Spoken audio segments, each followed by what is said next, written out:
কালকি 2898 এর মেকার্সদের তরফ থেকে একটা খুব ছোটো একটা ভিডিও পাওয়া গেছে।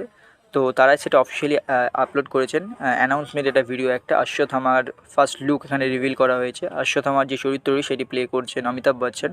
অমিতাভ বচ্চনকে খুব দারুণ লাগছে এই রোলে, তার যে ভয়েস সেগুলো খুব বেশি দারুণ লাগছে শুনতে অশ্বত্থামার আওয়াজে। তো অশ্বত্থামা এক কথায় অশ্বত্থামা খুব দুর্দান্ত একজন যোদ্ধা ছিলেন এবং তার চরিত্রটি প্লে করেছেন অমিতাভ বচ্চন। অমিতাভ বচ্চনকে এই চরিত্রে একদম পারফেক্ট লাগছে। অমিতাভ বচ্চনের কপালে যে মণিটা আছে অশ্বত্থামার মাথায় যেটা ছিল অ্যাকচুয়ালি, তো ওটাও খুব সুন্দরভাবে মেকার্স ওটাকে লাগিয়েছেন মাথায়, আর দুর্দান্ত সব কিছুই লাগছে। তো সব মিলিয়ে ভিডিওটা খুব বেশি বড় না, তো ভিডিওটি থেকে অবশ্যই অনেক কিছু জানা গেছে। প্রথমে ভিডিওতে কী দেখাচ্ছে যে অশ্বত্থামা যে আছে সে একটি শিব মূর্তির পুজো করছেন বা এরম কিছু। তো সব মিলিয়ে খুব দুর্দান্ত একটা কী বলা যায়, অ্যানাউন্সমেন্ট, একটা ট্রিজার হিসেবেই বলা যায়। খুব খুব দারুণ লাগছে।